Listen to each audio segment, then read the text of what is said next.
O ano de 2023 foi marcado na segurança pública por mortes em operações das polícias no Rio de Janeiro, em São Paulo e na Bahia, crescimento das milícias no Rio de Janeiro e também ataques em escolas. Só para citar alguns dos episódios, os vários episódios de violência pelo país. Para debater este assunto, fazer uma avaliação sobre a violência em 2023, o que se esperar para 2024 em termos de ações do governo, a gente está recebendo aqui no Jornal da Itatiaia o sociólogo, especialista em segurança pública, professor da PUC Minas, Luiz Flávio Sapori. Professor Sapori, bom dia, obrigado pela presença.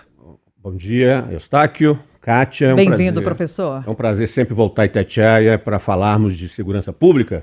Professor Sapori, quando se fala em violência no Brasil, a primeira imagem que se tem, o primeiro estado que a gente pensa é Rio de Janeiro. Mas, para surpresa de muita gente, você tem uma análise, uma ponderação, um comentário sobre a Amazônia. Ela se tornou a grande preocupação em termos de crime organizado nesse ano de 2023. Por quê?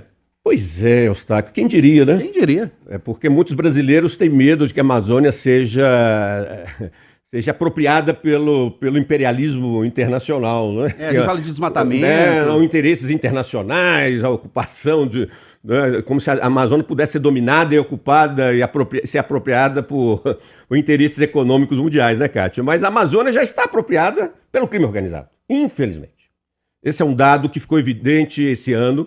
Já havia indícios disso acontecendo ao longo da última década, mas estudos recentes, principalmente publicados agora em 2023, mostraram de maneira muito clara, muito contundente, com números, com evidências, com fatos muito claros, Kátia, de que a região amazônica no Brasil e também, né, na fronteira com Peru, Bolívia e Colômbia, é uma região onde o crime organizado, particularmente do tráfico de drogas, tem tido uma atenção muito especial porque se tornou um polo logístico, não é? Um trajeto logístico muito importante da cocaína que sai da Bolívia, do Peru e da Colômbia, passa pelo território brasileiro e vai ser contrabandeada para a Europa e para a África, via portos e aeroportos do Norte e Nordeste.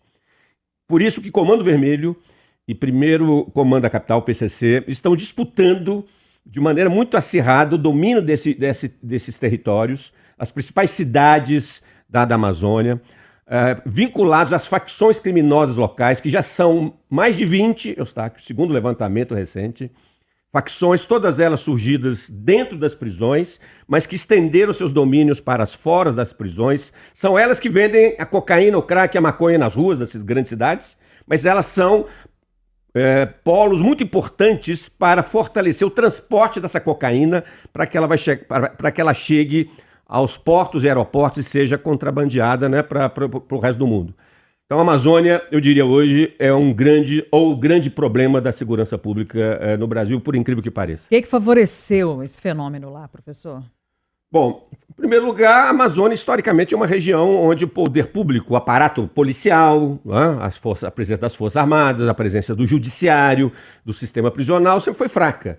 É um território extenso, né, com uma fragmentação hidroviária muito grande, numa região de mata, a população muito dispersa no território. Então a presença do Estado, né, sempre foi difícil. O número de policiais, né, e a capacidade, né, de imposição da lei, cara. Mesmo com o olhar do mundo voltado para a Amazônia. Né? Mas não é fácil você, por exemplo, patrulhar as fronteiras da Amazônia, apesar das Forças Armadas estarem lá há muito tempo.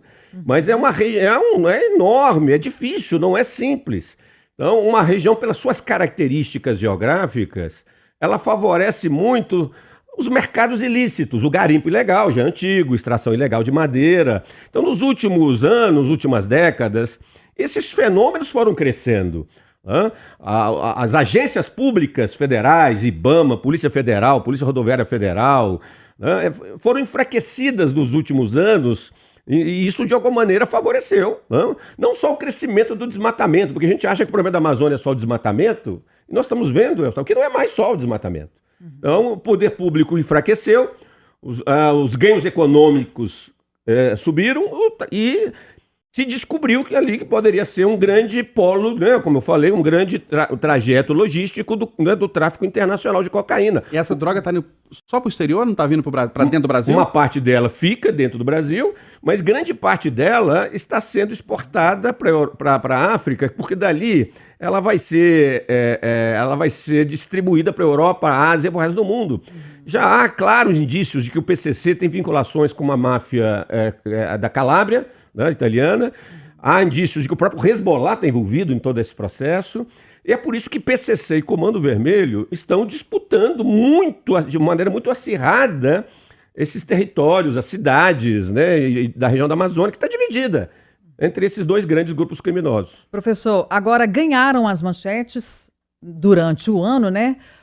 As operações policiais com mortes no Rio, na Bahia e em São Paulo, ataques em escolas, as milícias no Rio de Janeiro, inclusive a gente teve a morte, o assassinato daqueles médicos. Aí eu queria contar assim com a habilidade do senhor para analisar esses episódios que ocorreram com as respostas que foram dadas. Foram à altura, professor? Pois é, Kátia. Nós passamos aí durante o período da pandemia, onde a questão da violência não foi central, né? Foi o período durante a pandemia, Eustáquio, né, principalmente a partir de 2020 e até 2022, a segurança pública ela ficou relativamente esquecida no Brasil. Né? Os episódios de violência diminuíram, homicídios, os assaltos, muito em função da pandemia, né? Do arrefecimento da economia, né? do fica em casa. O crime também diminuiu. Mas com a retomada das atividades econômicas, né? Essa volta à normalidade, o crime voltou também ao Brasil. E agora, em 2023, ele se manifestou de maneira clara. Né? Então, por exemplo, o problema das milícias no Rio de Janeiro, né? O assassinato dos médicos, que foi um episódio absurdo.